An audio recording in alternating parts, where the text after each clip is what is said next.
structural level, because we see the education system, we see the prison system, we see the judiciary system. You see all these structures in place that seem to be completely imbalanced. How do we go around as a society from putting the balancing scales more equal? Because it seems too big of a task. It is too big of a task for us individually, you know. But if we take the example of the Black Lives Matter movement, you know, what that is pointing to is the kind of the historical and the systemic inequalities that are built into the way societies are organized, you know.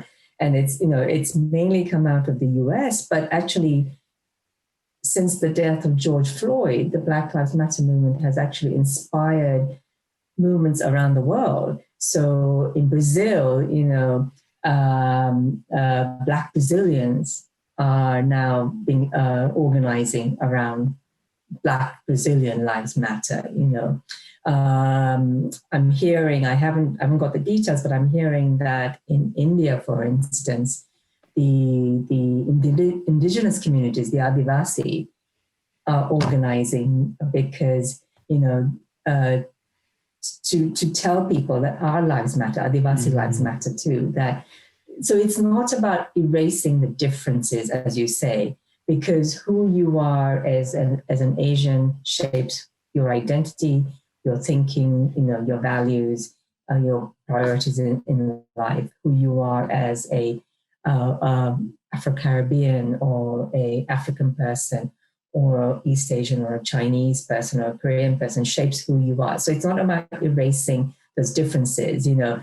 And because my feeling is that if we erase the difference, the norm is still the white norm. Yeah.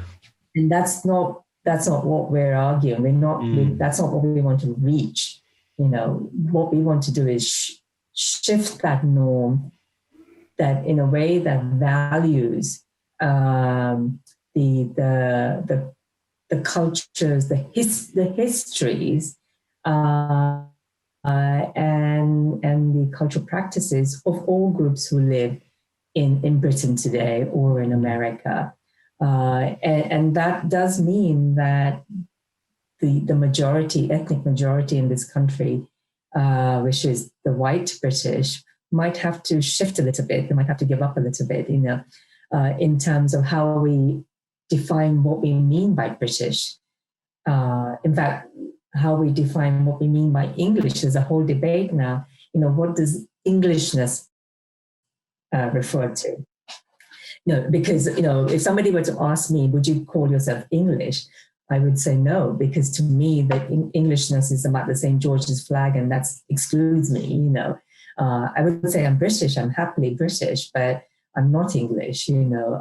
And so there's a whole debate going on. You know, how do we encompass these histories and these cultural practices and values to incorporate into what we call Britishness, you know.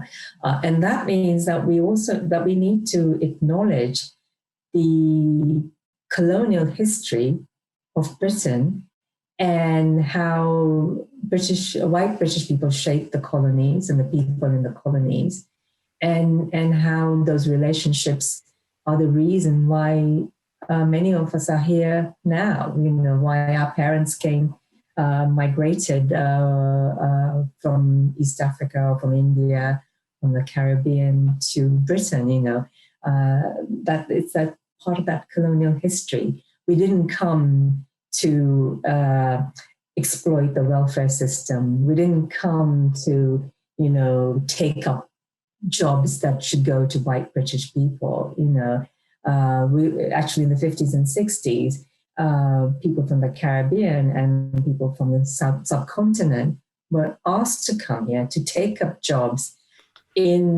as bus drivers in the NHS, you know, in the factories in Manchester, because there weren't enough people doing those jobs, you know. Even today, you know, who's going to pick our strawberries and lettuce and all of that? British people young people are not doing that. You know, we need the immigrant labor, we need the migrant labor to do it, because the indigenous people of this country are not wanting to do those jobs, So we need to recognize that, there's always been this flow, migration flow. Even white people in this country are not the indigenous people. They came from Scandinavia, from Denmark, from France. There's always been flows. There's, this land is a diasporic land, so.